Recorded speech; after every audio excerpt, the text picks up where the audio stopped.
All right, good afternoon, everyone. Welcome. Welcome to class. So today, what we are going to look at would be hazards. Now, ideally, with the course outline, we're supposed to look at electrical hazards, natural gas hazards, and those things, but I will discuss what we're doing with that just at the end of class today. Um, but before we get into those things, it is important for us to understand what is a hazard. And there are different definitions to hazards, right? But it's very important for us to understand what hazards are, as well as classification of hazards. Okay, so just like if you're doing chemistry and you're looking at alcohol and you would have methanol, ethanol, propanol, butanol, and those things, right? Or you're doing alkenes and stuff. We categorize hazards as well. And I'll share the PowerPoint now, and we will look at it.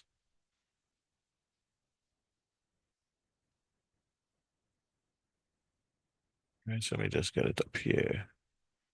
Once again, just as it did before, please confirm that it's on your screen. So this is a pretty short PowerPoint. Let me see, I think it's about 15 slides. Right, yeah, 15 slides, but again, it has some pretty vital information. Just confirm for me, you guys see in the PowerPoint, right? Yes, sir. Yes, sir. Okay, good.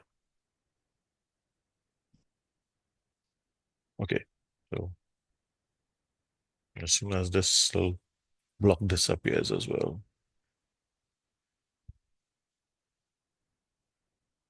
Anybody knows how to make this block disappear? Okay, good, nice.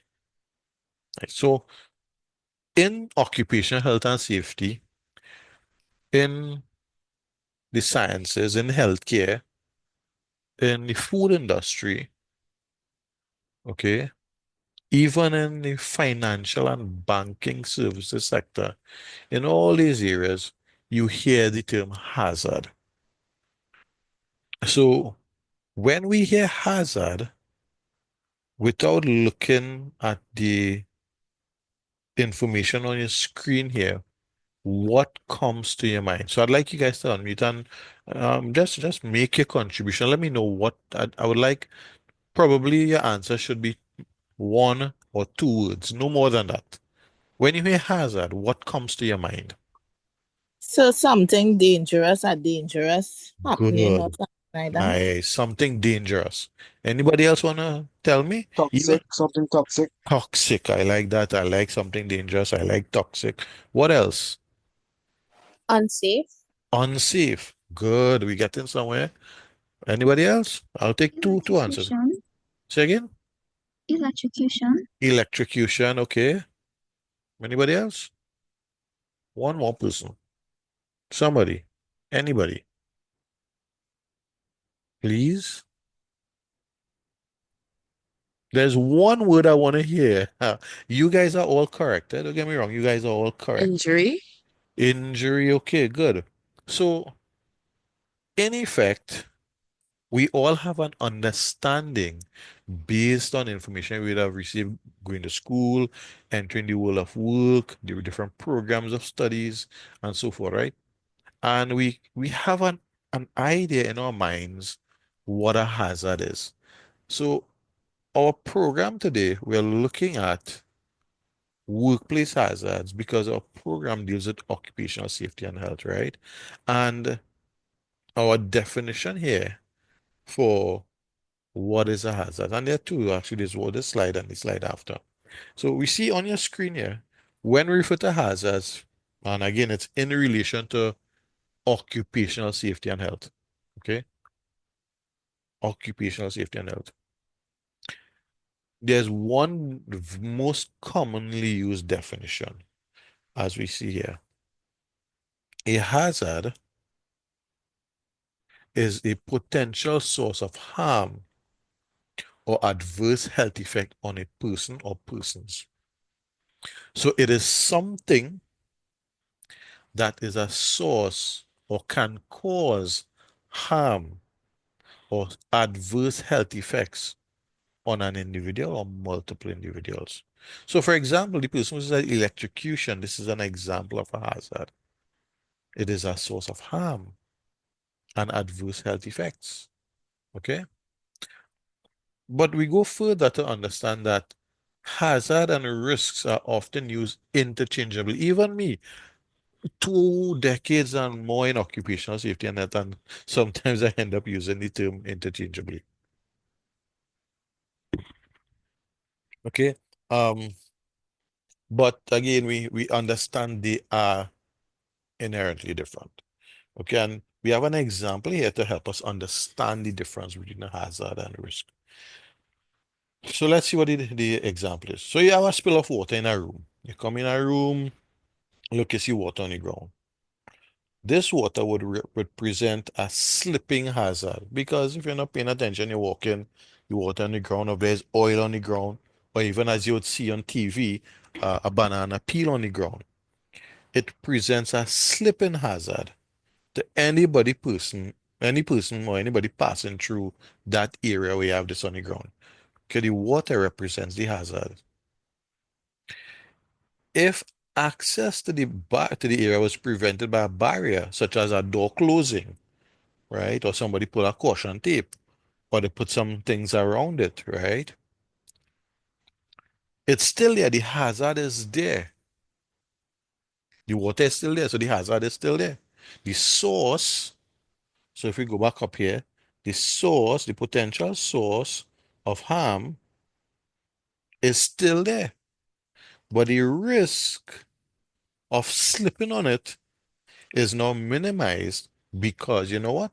We have something to prevent you from coming into contact with it. So the hazard is the source. The risk now is the likelihood that you're going to come into contact with the hazard. And if we take it further, risk is actually a calculation between severity and likelihood. The likelihood that you're going to encounter it, and if you encounter it, how severe the consequence is going to be. So, for example, in this case, the water, if we're looking at the risk here now, we would look at if we didn't have any control measures, there's just the water on the ground, the likelihood that you're going to slip on it, multiply by the severity of the result of slipping on the water on the ground. You slip, you fall, you get a head injury. You slip, you fall, you get a dislocated joint or musculoskeletal injury. And we use a scale, usually the most common scale is from 1 to 5, a 5 by 5 rating matrix. Okay, which don't be confused by what I just said. I'll explain later on as we get into the program, as we get into hazards as well. Maybe next class I'll look at that. Right. So for today, we're just looking at the hazards, right? Okay, so next one. Everybody with me so far? Yes. Right. I need to figure out how there's supposed to be a timer to make this little tab here disappear. I need to oh, I need to play around with Zoom and figure out. So this is another description of what is a hazard. I actually got this one from the National Association of Safety Professionals in the United States. We see here a hazard is anything that has the potential to induce harm or other adverse health effects. Now, people can experience health effects while organizations can experience property or equipment loss. Now, hazards can also be present, can also present the potential for harm. Y'all tie up there, my tongue y'all tie up there. So. Hazards can also present the potential for harm to the environment.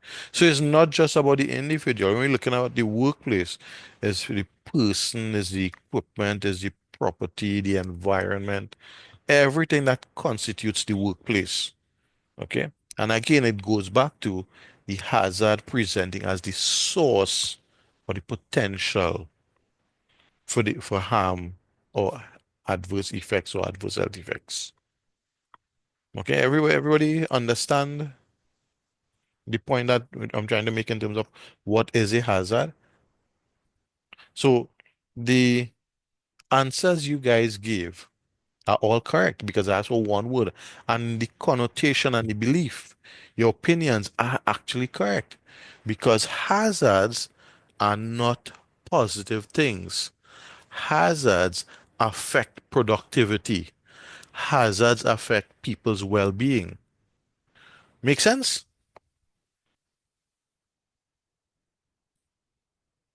Yes, sir. Yes, sir. Yes, sir. Okay, good. So with that in mind, let's see what's next. Remember I said earlier, hazards are broken up into various categories. Okay, and I said that the PowerPoint I had on hazards, I can't find it. I don't know where it's gone. But this one I tried to make up. There's one particular hazard I did not cover in this PowerPoint, but I'll pass it on to you guys. Somebody will pull up the information and share it on the WhatsApp chat, right? So physical hazards, they are described as workplace conditions or agents. And again, I keep referring to the workplace because when we're dealing with occupational safety and health, we're looking at the workplace, right? Physical hazards are workplace conditions or agents that can cause harm. And look at something here to workers, including environmental factors like extreme temperature, noise, radiation, as well as hazards from machinery, electricity, slips, trips, falls. And they could result from direct contact or from exposure to the energy sources. Now, you cannot see noise. Anybody could see noise? Anybody could see noise? No, sir. No. But you could hear it, right? Yes, sir. Right. And depending on the decibel level, how loud the noise is, it can cause harmful effects to you, whether it is acute and quickly or long term. So physical hazards, they are the most common ones. So you look at slips, trips, falls, and we have some examples here, right? Slips, trips, falls, exposure to harmful substances, confined spaces, electricity, as in the case of being electrocuted, right? So, and let's get a little, break it down to a little more detail. When we talk about electrocution, the hazard is actually electricity. The effect of the exposure to the electricity is electrocution. The water on the ground, the hazard is the water. The effect now is the musculoskeletal injury from slipping on the water and falling and hitting the ground. Okay? Extreme temperatures. You're inside an industrial freezer, somebody lock it, and you cannot exit. You're sub-zero temperature. Or you're out in the hot sun mixing concrete all day. No water, you get dehydrated. You may suffer from heat exhaustion, even heat stroke. Toxic material, toxic gases and stuff, carbon monoxide, hydrogen sulfide. So these are examples of physical hazards, being exposed to them. Okay? And if we go back to the definition, a harmful substance is substance that is a source of harm or adverse health effects. Okay? Chemical hazards, now moving on. When we're looking at the workplace, chemical hazards are any substances or mixtures that can cause harm to people, property, or the environment. Now, physical hazard, same thing, people, property, or the environment. When we're looking at the workplace, these are the things we're looking at. People, property, the environment, equipment, okay? And it can cause harm through physical or health effects when we're looking at chemicals. Now, chemical hazards are unique. They can exist in various forms, like, as you see here again, solids, liquids, gases, vapors, dust, fumes. So you guys working in the laboratory, labs, you working in and around chemicals, right? Are those chemicals hazardous? Let's say you're working with um, sulfuric acid. It's still H2SO4, right? You're working with sulfuric acid. Is sulfuric acid hazardous? Tell me.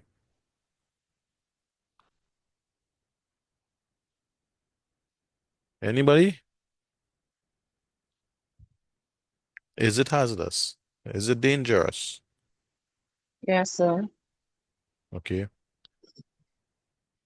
So the MLTs, what chemicals in your labs you work around? A lot of acids. A lot of acids such as Um, somebody else. Anybody else is doing MLT here other than who answered? Who was speaking just now? I have the screen, I have it maximized, so I can't see who's speaking. Who answering those questions just now? You going silent on me? You're free to say your name. You're correct. You're free to say your name. So sulfuric acid as well. Right. So and what else? What other chemicals you work with? Anybody else? Hydrochloric acid. Hydrochloric acid, it's all right. What else? Depending on what field, you have formaldehyde that you would deal with as well. Formaldehyde, good, nice. Okay. So care must be taken when you're working with these chemicals, whether it's acid, whether it's alkali, whether it's other substances. Sometimes when you're using it to get a reaction or to test something, sometimes you may have to use a fume hood or a fume cupboard, right? Because the vapor that's produced from the reaction can be potentially toxic to you. Am I correct? Yes, sir. Anybody else? Or just talking Yes, sir. in the 1970s? And tell me, go back to this. Yes, sir. All right. So use of a fume cupboard or fume hood or whatever it is you use is an example of a control measure which we look at just now. So let's go back to the chemical hazard here. And these are some examples of common chemical hazards in the workplace. Acids and solvents, cleaning agents, glues and paints. Anybody ever heard of people getting high on glue? You have Yes, sir. pesticides, heavy metals, toxic material. So here's something, right? Just I need to stop the share for a sec here.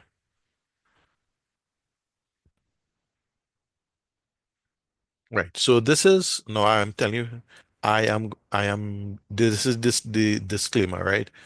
I am telling you, do not do this.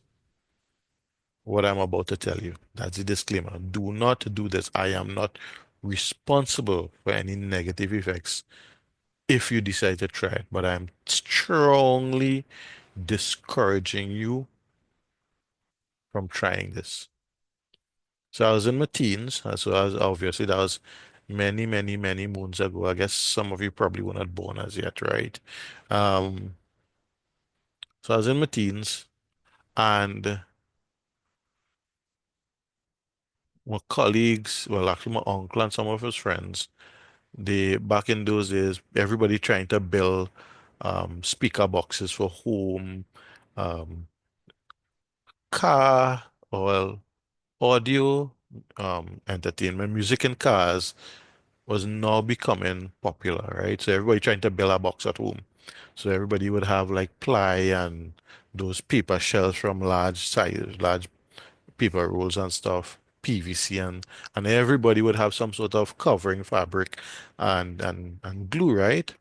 So I was actually helping one of my friends, all right, and we were looking to stick some fabric onto a box, a speaker box. And we were actually in a small enclosed area in his uncle's garage, and it was hot. It was yeah, this was. And I remember we opened a gallon, a 1 gallon container of Evo stick, and here we are taking all this and pasting it on the box and covering the fabric there. So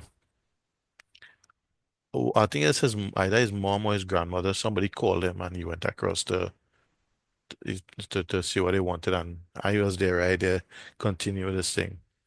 And I started to feel a little woozy. And when I say a little woozy, I started to feel a bit lightheaded, right? And then I started to feel dizzy. But it wasn't I don't want to say the regular dizzy spells that you might encounter. This one, I started to feel funny. And when I say funny, I started to feel um, happy or glad if you want it, right? And then the dizziness got worse, and I cannot remember passing out.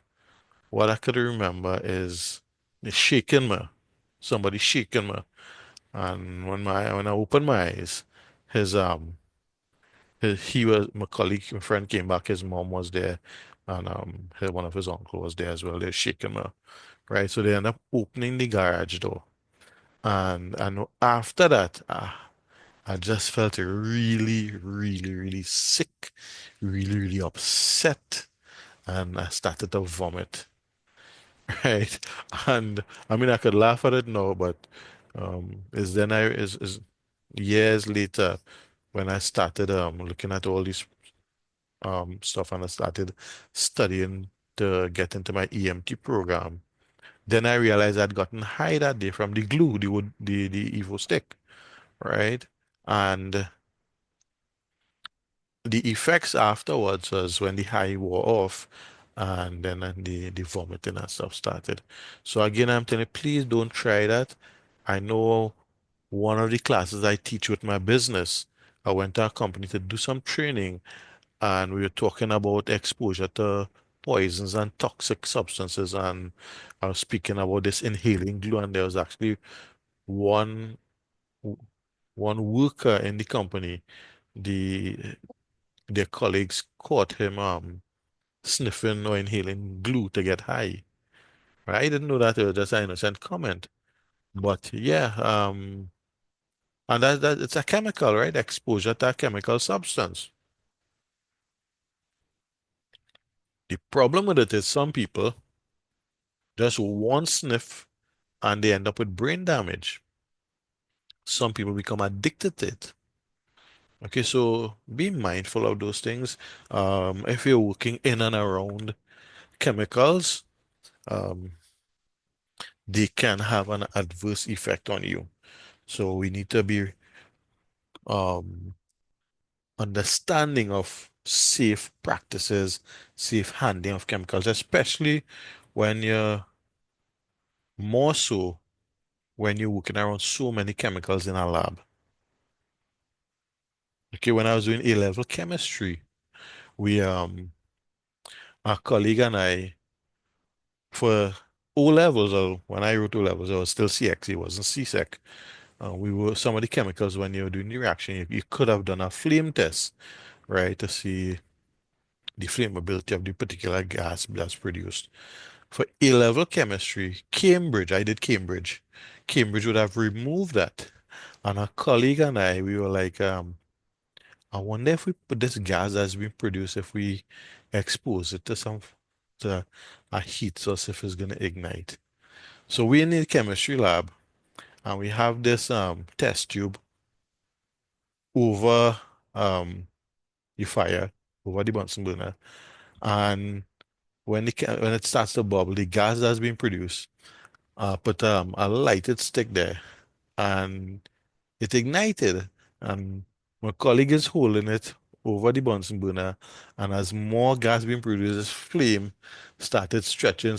We got it to about 2 feet, but then our teacher saw us. And yeah,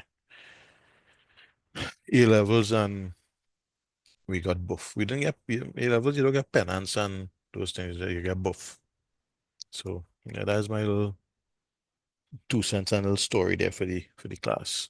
So be careful and be mindful. And I'm telling you this so you to understand that working around chemicals can be very dangerous, but it's easy to manage once you understand the characteristics of them and how to handle them. Okay, and this is where chemical handling comes into play. All right, so let's get back to the share now.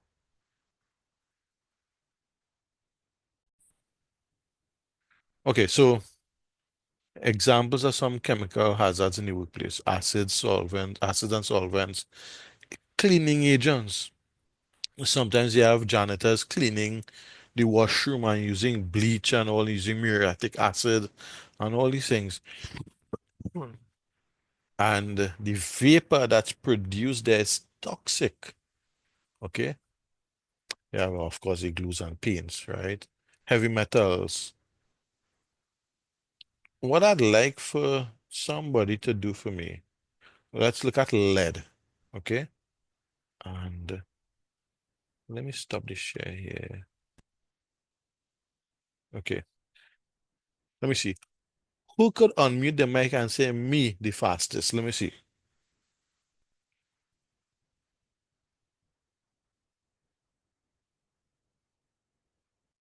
Nobody? You guys hear me? I want to see who could unmute your mic and say me. Me, silly. All right, Aaron. So, Aaron, here's your task for today. All right. I am going to give you the opportunity to select anybody in class here to do some research for us. So, no. So, no. So you played ball, you played ball. Oh, no, not putting you up. You answer me. I was gonna ask anybody, right? Anybody who said me, I was gonna give them a easy run. Just select somebody. That's it. Just select somebody. Come now, man. Yikes, buddy. I'm not putting you up. All right, here what I'll make it easy. Um, I'll make it easier, right? Just hold a sec. So at the end of class today, we're gonna put everybody into groups, right? And each group is gonna get an assignment. So Aaron, you select one person, and the group that person belongs to is gonna get the assignment. So you're not putting up anybody here. Nobody is gonna get singled out. It's gonna be group. So it's gonna be fair. All right? So go ahead, select the person. all right. Now let's scrolling quite down. Vincent, St. John. Vincent. Vincent. Yes, sir. What, you're in another country, and Vincent? No, No? Where you at? I thought you Punapuna. I thought you from another country. No, I used to live in another country. Oh, all right. Oh, yes, right. You're the guy with the Marines training. Yes. Oh, good, Aaron. You choose the wrong person, partner. Of all the people where Aaron, you choose Vincent, why? We, yeah, man, with U.S. military training, why? Oh, Lord, Father, have mercy. But anyway, that's okay. So, Vincent, you guys are gonna get a very simple topic, right? Um, and it is to help us understand the effects of exposure to chemicals. And this is something else that has happened, right? Um, what I'd like, and I'll just reiterate it at the end of the session, but the group, whichever group you belong to, Vincent, you guys are going to look at the effects of lead, right? And your research will be specific to exposure of people to lead from lead acid batteries in the landfill in Arima. All right. And I've been very No problem. specific here. The reason why I've been very specific, I want people in class to understand how harmful lead can be. But not only that, I want people to understand how unscrupulous and how, what's the word? I don't want to use any bad words. I want to use a word, how uncaring. Yeah, I'll use uncaring because that's acceptable. Although a lot stronger words could be used to describe these people, but we're looking at how uncaring people can be when they dump these batteries, right? And the effects it had on people who live close to the landfill or in the landfill in Arima. There's a lot of information on it, right? You can go on and do some research. So whichever group you belong to, Vincent, that's your project. Okay, and it's a very simple one. Okay, and you guys could reach out to me if you need any guidance on it as well. All right, so but Aaron, you're really whew, bad. Nah, Aaron, where you live? Yeah, nah. After your time with us, nah, I'm really finna talk now, no? Oh gosh. Yeah, you're in somewhere in Trinidad, but Trinidad's small, Yeah, easy. so somewhere trying. That's somewhere Very in small, Trinidad. and the nature of my job is being all over the country. Oh gosh, yeah, but easy to find with that nothing. Yeah, everybody is quiet, but yes, Sanjay, yeah, that's right. All right. Victoria, what's your opinion here? You think Vincent gonna look for Aaron?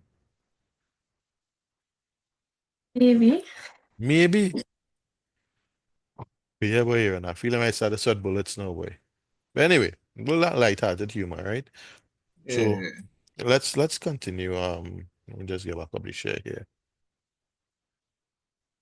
So continuing with the chemical hazards, we have pesticides. So think about farmers, okay, who use all these set of insecticides and pesticides and stuff, right? Um, Years ago, I had a colleague when I worked on the ambulances. That crew went on a call and the patient actually consumed gramoxone.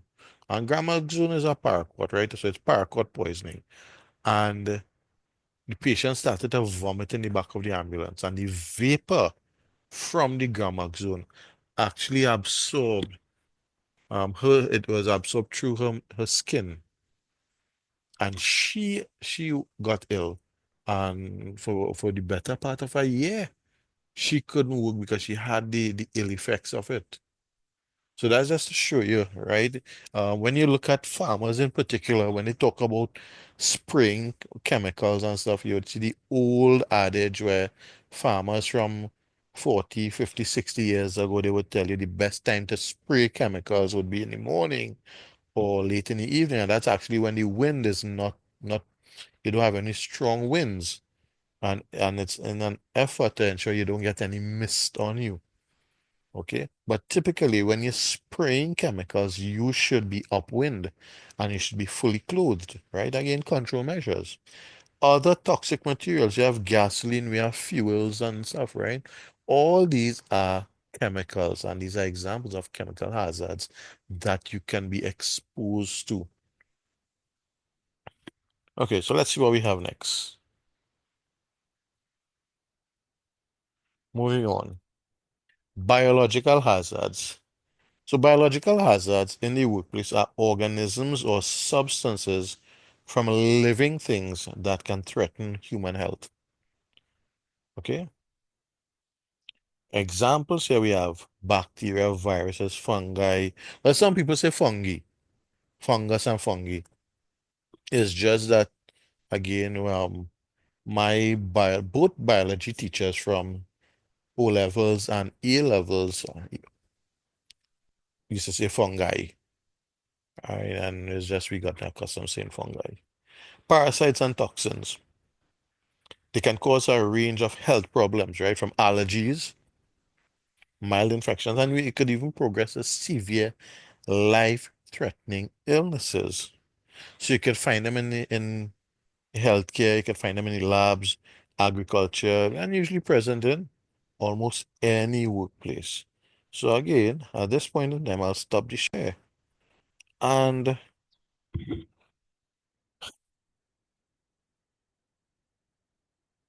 Suraya, how are you? I'm good too. You're good? All right. Yeah.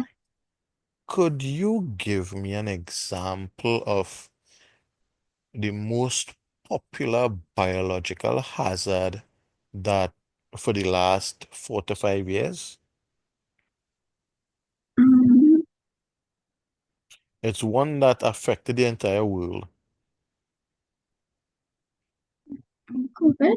That's it, Um, right? And it's the coronavirus, right? So thank you. Okay. And again, it's a virus.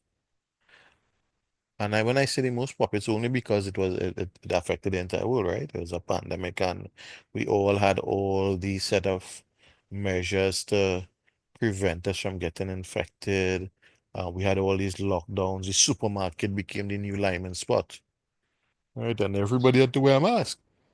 I used to look at when you see online or on news any sort of information from China and Japan and Indonesia and these places where you'd see people who they ill and they have a mask, they're wearing a mask and they're going to work and stuff. And I was like, why are you wearing a mask? Even though, yes, I'm in the industry and stuff. And yeah, but okay, all right, cool. And then suddenly, boom, pandemic, and we need to wear a mask. And I'm like, okay, right, I understand now. Okay. But again, yeah, we have. Give me another example of a biological hazard. Anybody? Anybody? So that's a virus. What else could be a biological hazard? A living organism,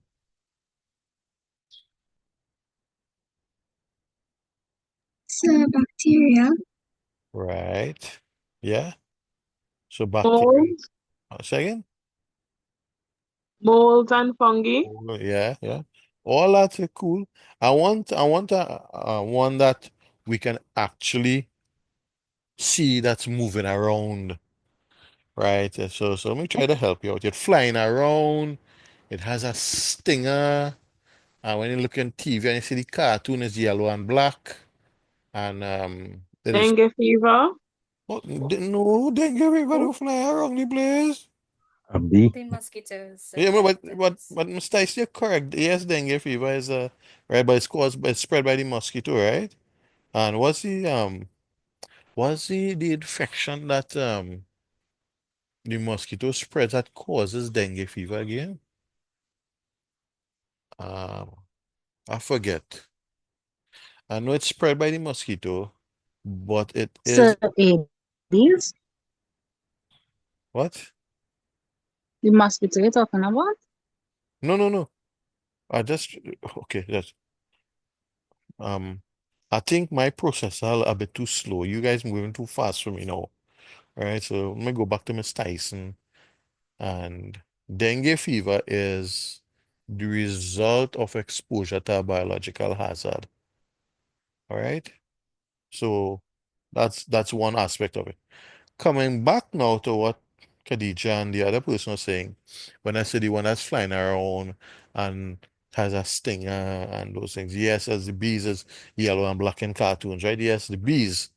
Bees and wasps and these things are examples of biological hazards. So you all are correct. Okay? It's just that some of the biological hazards you could see that's moving around. Bees, wasps, all these things. And some of them they are microscopic where you're unable to see. But if we go back to what it's described as, they are organisms or substances from living things that can threaten human health. Okay? And we have bacteria, viruses, fungi, parasites, and toxins. But we also have bees and wasps and all these things, ants, centipedes, scorpions, all these things are biological hazards. Okay? All right. Let me go back up to the PowerPoint to share again.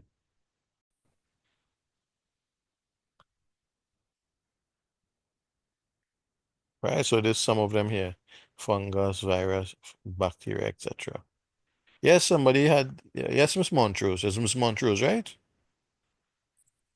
Yes, so on the topic biological hazard, so the Saharan dust will be considered in that category as well. The Sahara dust would actually be an example of a physical hazard.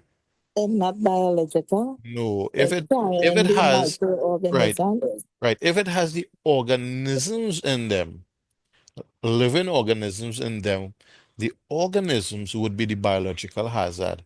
But the Mm. dust itself, if the dust is not a living organism, it would, so Mm. dust on the whole is a physical hazard. Physical. Yeah, but let's say when the Sahara dust is moving through the atmosphere, if there are bacteria and viruses Mm. attached to the dust, those Mm. bacteria and viruses would be the biological hazard. So it could be a combination, right? Mm.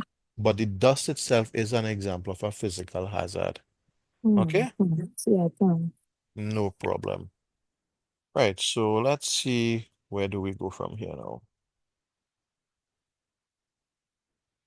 Okay, moving on. So we have physical, we have chemical, we have biological. We also have ergonomic. And when we're looking at ergonomics, it's the workplace, right? So we see here the ergonomic hazard. It refers to any physical condition or factor found in the workplace that can cause injury or health hazards or concerns, both in the short term and long term. And when we look at ergonomic hazards, they affect the system, causing aches or strains on the body, right?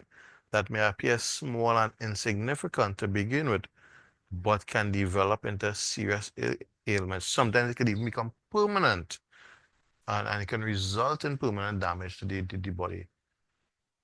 Okay. So with ergonomic hazards, they are also referred to as workplace conditions that put your body at risk of injury from wear and tear over time. And typically, we look at examples such as repetitive motion, awkward or prolonged postures, forceful exertions, improper workstation designs. Okay. So when we're looking at ergonomic hazards, we're looking at the effects of poor workplace design and its effect on the worker's body. Okay. So for example here, very common one, your workstation.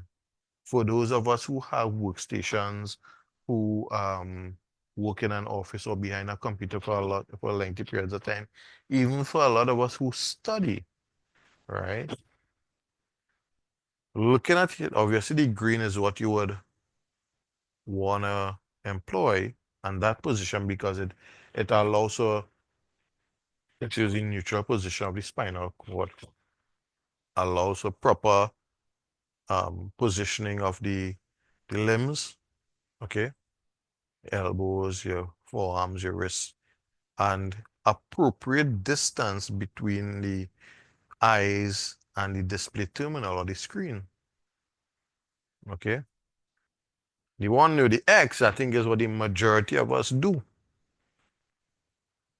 Right? The crouched, leaning forward position.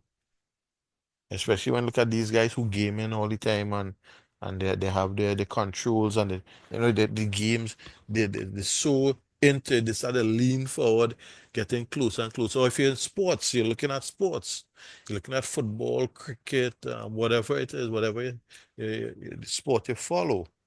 Okay. Um, the next image here, we're looking at the workplace now as well.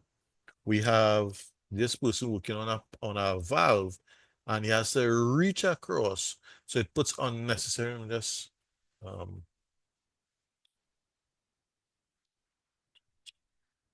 so it puts unnecessary strain on the muscles where the body where he has to reach and exert force to turn a valve. What may have been better here if he had a tool such as a valve spanner, right, to open the valve or close the valve, or if there was a platform created here, or in the design of the workplace, they could have moved this valve closer to the railing here, making it easier for the person to open and close the valve. Okay? We have this one here on the work table, where he has to reach across to do his task, if it's cutting or drawing or whatever it is he's doing. Okay? So again, the design of the workstation and the workplace is something that a lot of emphasis is being placed on now to make the workplace or the workstation or the work area, build it around the worker and not have the worker adapt to the workplace.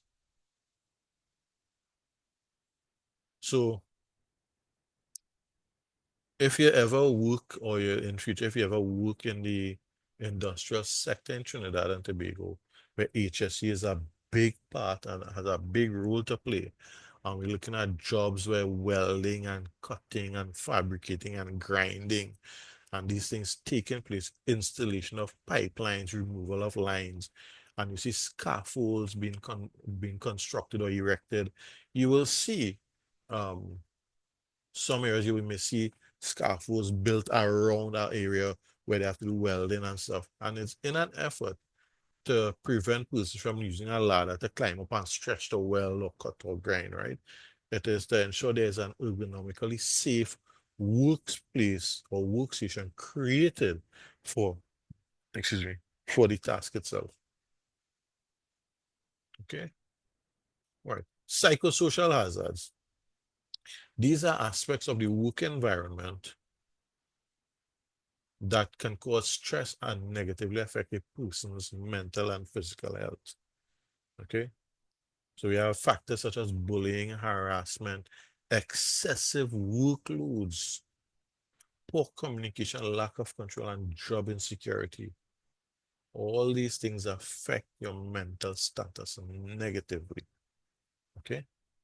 So what are some common psychosocial hazards that we have? Poor work relationships, burnout or exposure to traumatic events. So when we look at the emergency services workers, whether it's police, fire, ambulance, all these personnel, essential services, okay, continued exposure to traumatic events can create burnout.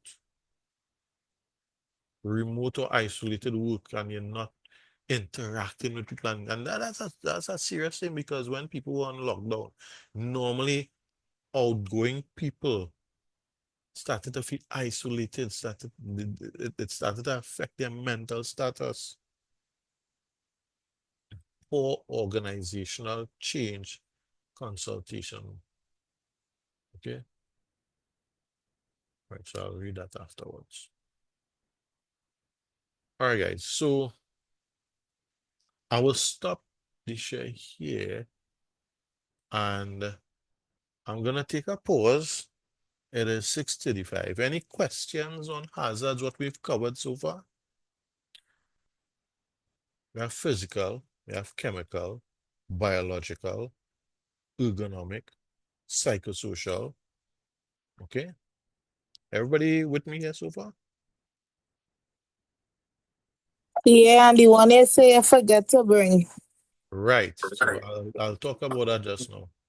So what we're gonna do, I want to take a little break. Take probably about a 15-minute break, right? And here's why I want to take a 15-minute break. I want you guys take a break for 10 minutes, and the next 5 minutes, I want you to look up radiological hazards. Okay? Radiological hazards. You're going to look it up. Somebody's going to tell me what it is, and another person or people going to tell me examples of radiological hazards. Fair enough? All right, so we're going to come back in at 10 to 7. Okay? It's 6:35. We're going to come back in at 10 to 7, 6:50. Radiological hazards and examples of radiological hazards. All right, guys? Nice. Good. All right, so I'm going to mute for a little bit here. You wouldn't get me. Let me just pause the share the recording. And when we come back, I'll start it up. Okay, guys, I'm back. So radiological hazards. Let me hear you. Who wants to take a shot at it?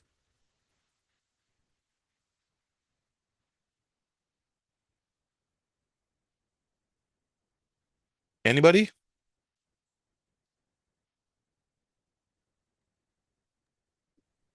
It's a potential caused by ionizing radiation. Well, I don't know the exact description, so I'm asking what information you would have gotten. Okay. Right? So let me hear you.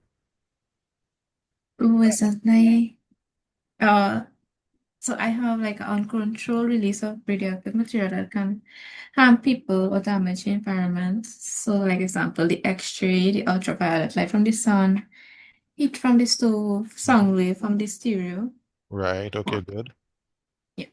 All right, nice. All right, so somebody else now. Thank you, Victoria. Somebody else who's gonna give, well, you just give me the examples there too. All right, so I guess anybody anybody else wanna add anything to it?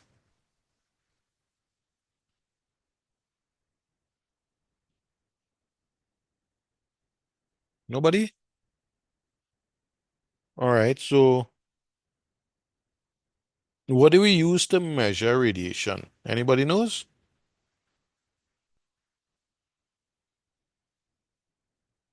A Geiger counter. That's right, yep.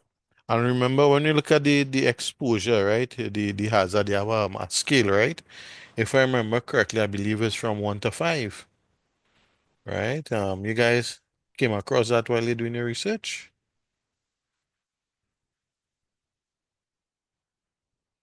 Yes, sir.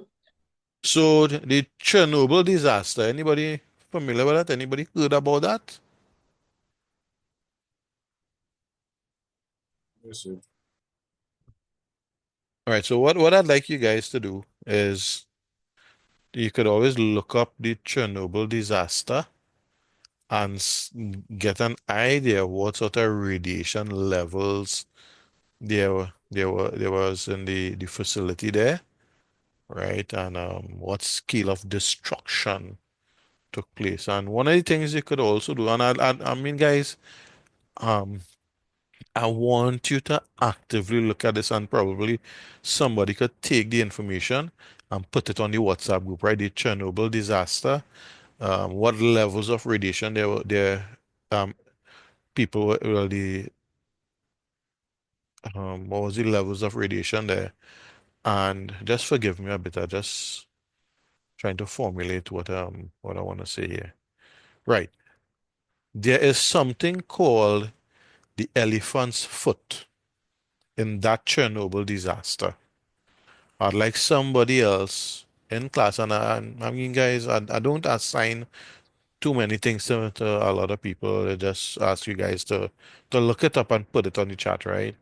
But once one person could put up the information, or multiple people could put up the information on the Chernobyl disaster, and somebody else or multiple people could look up the elephant's foot with that disaster and put the information on the chat exactly what this elephant's foot is. And there's some pictures with it as well, right? So you guys can do that, and I'm hoping that you guys can take the initiative as you've done before and put the information on the chat. Okay? Right. That said, there is just about 2 or 3 things I wanna cover in terms of risk and the control of hazards. Right. So I'm just gonna do the share again. So Victoria, thank you very much for that. I really appreciate you sharing it with us. Right. Put it on the chat again for everyone as well. Excuse, sir. Yes. Oh, my daughter asked if it a letter in the meeting. Letter in. All right. Let me see what's going on with her there. Yeah, I just admit her, but she's taking long to join. Right. So you could just let her know that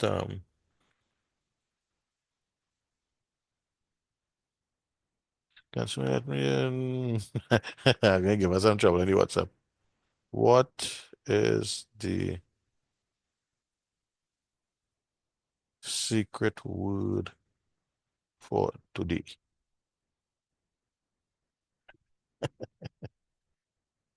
Right. Okay, good. Let's get back to Yes, you could just let her know that I admitted her, but it's taken long for her to join. I don't know why. Probably with this. I saw Digicel put out advisory in terms of the connectivity issue. So unfortunately, there's nothing I could do.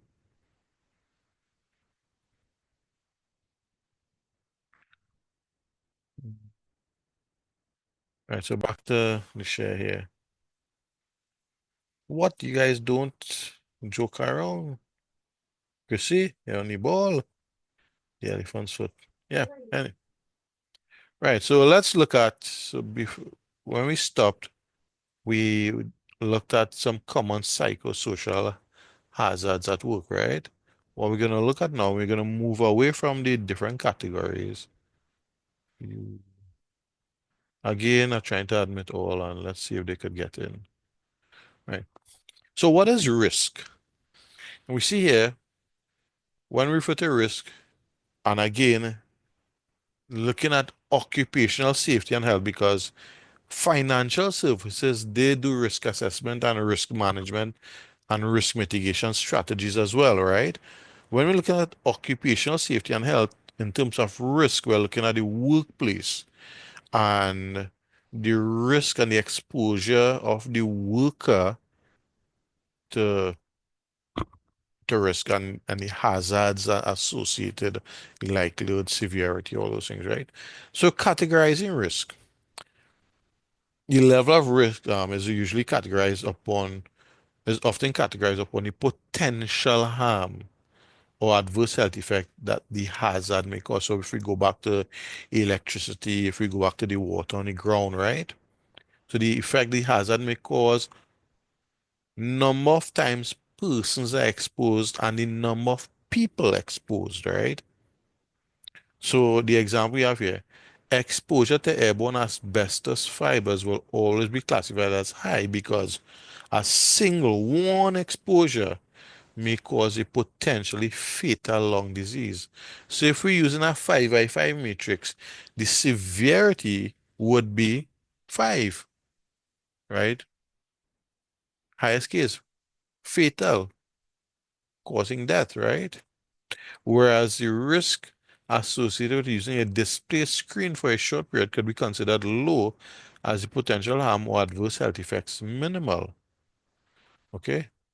Ideally, in looking at the um, was it credible scenarios, you're not gonna die from looking at a terminal, but looking at a terminal over a long period of time, it may contribute to ergonomic issues and all these things, but they're looking at they shouldn't die. So the severity may not be 5, it might be 3, or it might be 4, depending on what the ranking and how the ratings for each levels. Okay. Now we'll get into that more detail next class. I want to briefly discuss control measures. We spent a lot of time today. I wanted to spend a bit of time today to help you get information on hazards.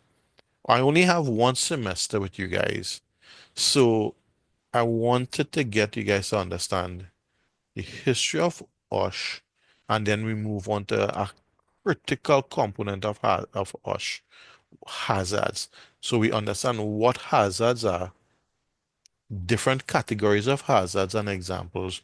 And now we're going to look at how we manage or control these hazards. Okay, and this is basic things when you're looking at getting into occupational health and safety and the introduction to occupational health and safety, right? So to manage hazards, we look at something called control measures. And control measures are described as actions that can be taken to reduce the potential of exposure to the hazard, or control measures that can help us remove the hazards totally or reduce the likelihood of the risk of exposure to that hazard being realized. So a simple control measure would be, for example, installing a guard for moving of when you're looking at moving parts of machinery. So this eliminates the potential for contact. When we look at control measures, we often refer to something called the hierarchy of controls. So this is the hierarchy of controls on the screen here. Okay. And it starts with the most effective control measure, but the lower down you go, the control measures become less and less effective. In theory, understand that in theory. Now remember, the workplace is not something that is static. It does not always stay the same. It is dynamic, meaning things are changing, things are evolving. Okay? So when we look at the hierarchy of controls, we have 1, 2, 3, 4, 5 levels. The most effective level is number 1 here, elimination. Okay? So if we use the example of the water on the ground here, which represents a slipping hazard, how do we remove the hazard? So somebody tell me, the water on the ground, it presents a slipping hazard. How do we remove that hazard? Drying up the water.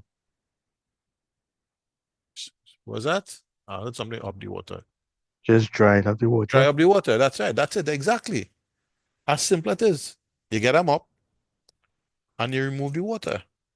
So to eliminate the hazard here, our control measure is use them up and you remove the water. And we have successfully removed the hazard. That's elimination. So everybody could pass up and down 1,000 times. Nobody gonna slip on the water. The water is no longer there. However, if we cannot eliminate the hazard, in some cases we look to substitute this particular hazard for something that is less harmful. It's still there, but it is less harmful. This is not the case with the water. We cannot substitute water for a different type of water. So that example would not be appropriate for substitution. But if you're using chemicals, let's say chemicals that clean, you could substitute, instead of using muriatic acid, you could use a different cleaner that is less toxic, less harmful when it comes into contact with your skin.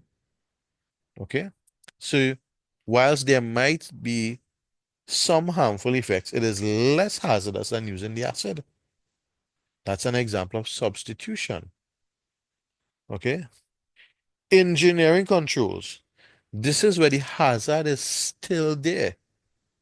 So the severity upon exposure is still there. But the likelihood gets reduced because now we've put a barrier between the worker and the hazard. So again, we go back to the water on the ground.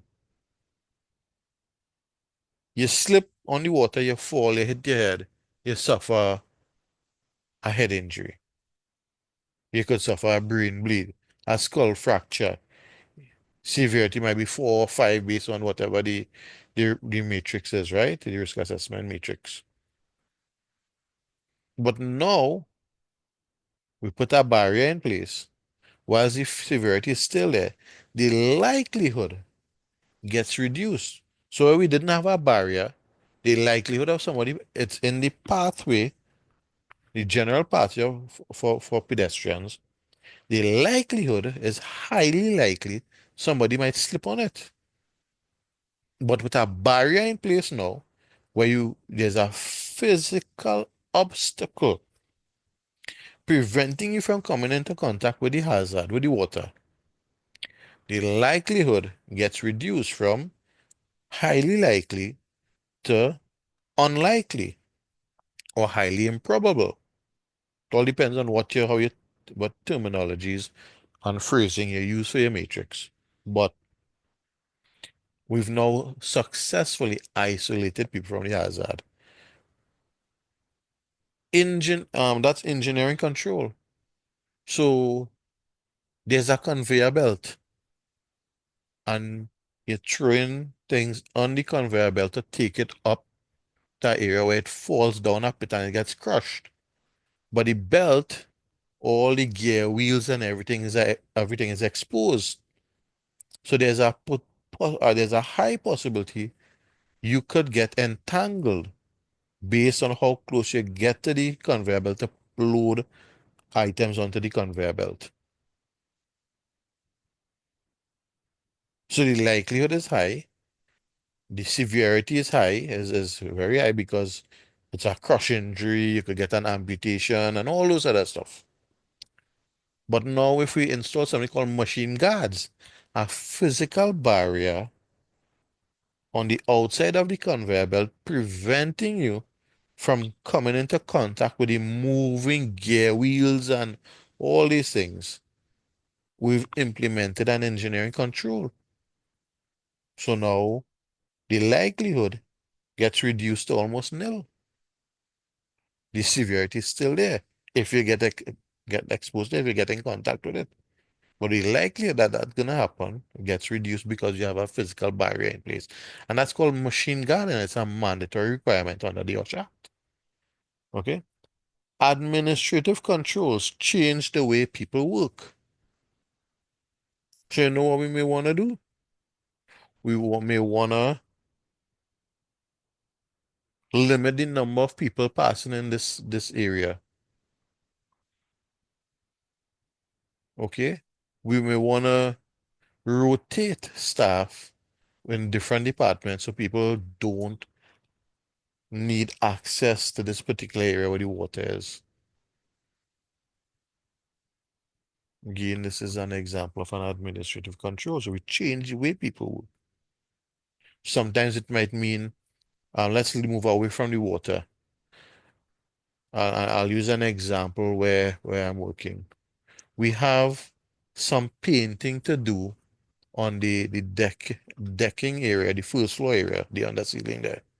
And the paint itself, when it's spraying, the mist that'll be produced, there is always a possibility people could suffer difficulty breathing or have a negative effect once it's spraying. So what do? We look at an administrative control where we shift the timelines for the contractor and we say, look, you cannot do this from 8 a.m. to 4 p.m. when workers are here. You have an option. Option one is you come in at 4 p.m. Everybody, all the workers are out by 4:30, so you could begin your work at 4:30, and you could work till 8 p.m., 9 p.m., 10 p.m., whatever. Option two, you can work on Saturdays and Sundays, and you can start at 7, you could go till 6, you could go till 7, you can work 12 hours, 8 hours, as the case may be. So this is an example of an administrative control. So we change and we're reducing the number of people being exposed to the hazard of the paint. Okay? And then we come down now to the final level, PPE, personal protective equipment, where we use things like gloves, safety glasses, hard hat, fire resistant coveralls, safety boots or steel toe boots, face shields, face masks, hearing protection. But the challenge with PPE is it only protects the user. It does not protect everyone. So that's why I say PPE is the least protective. All the others, elimination, substitution, engineering controls, administrative controls, we look at it, it's a blanket effect for all the workers. Personal protective equipment, as the name implies, personal, it's only for you. So if you're going to need to protect 10 workers, you're going to have to provide 10 workers with individual PPE. And this is where the cost starts to go up now. Now, typically, according to the hierarchy of controls here, the lower down you go, the least effective it becomes. But that's in theory. And I want you to remember that that's in theory because it's been proven. In real life, in the industry, the working industry, where we have to take into account procurement procedures, actual process of getting the necessary items ordered and delivered and then installed or implemented, these things take time. So I'll give you an example. Some organizations, the timeline it may take, let's say we want to substitute a toxic chemical for a less hazardous one. The organization's procurement procedure might require them to send out requests for quotations, or they may do a formal request for bids or proposals, whatever it is. Give you a deadline, might be 2 weeks, a week, a month, whatever the case is. Once submitted, a committee sits down, reviews all the submissions, and there's usually a criteria and a grading, a point system when all the submissions are being reviewed. This committee looks at it, reviews the scores, and they submit their recommendations to an approving person or an authorizing person to sign off on the recommendations of the committee or the recommendations of the head of that department, whatever it is. Then it goes to someone to contact the person who was approved or the company that was approved and let them know you have been approved. We are going to provide you with a purchase order. Give us your timeline for delivery. If it's something that needs to be ordered because it's not available in the country, it might take 6 weeks, it might take 2 weeks, it might take 3 months, depending on the volume and quantity. Then when it gets here and it's delivered, now it can be implemented. And that's when the substitution can take place. So let's say all of that takes 3 months. What are we doing to manage that hazard in that 3 months? This is where you're utilizing administrative controls, PP, or a combination of engineering, administrative, and PP will come into play here. And that's why I say in the workplace it is dynamic. It's never static. But it is a fact that elimination is the most effective measure, control measure. As we go down the scale or the hierarchy, the least effective each control measure becomes. But you must remember, in the workplace, sometimes it may require a combination of different control levels to successfully manage the hazard and reduce the risk that workers are exposed to. Okay, so let me just stop the share here and ask you guys, do you have any questions on that?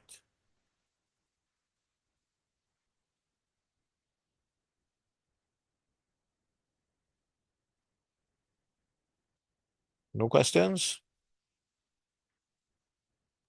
No, sir.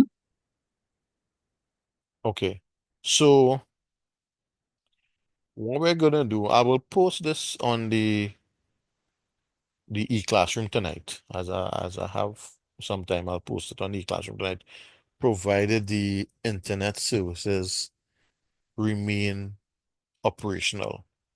If not, if it fluctuates, I will post it tomorrow. Okay. What I'm gonna do now is I would like 1, 2, 3. Let me just pull this back here and I'll tell you. Let me just pause the recording for a sec. Okay. All right, guys. So as discussed, you have your group leaders. Your group leaders, you have until Friday to select the members of your group. Each of you would have gotten the topic for your group already. You all have my number. So feel free if you need clarification on anything. You could call me, you can WhatsApp me. The contact emails, I don't have that on my phone. I never set it up on my phone. So it's easier to call me or WhatsApp me. Okay? If I don't answer, it's because I'm probably either in a meeting or in a location where I cannot answer my phone at that point in time. But I'll call back or you can send me a WhatsApp. Okay? And feel free to touch base at any point in time. All right, guys. Any questions on what we've covered? So I could go ahead and stop the recording now.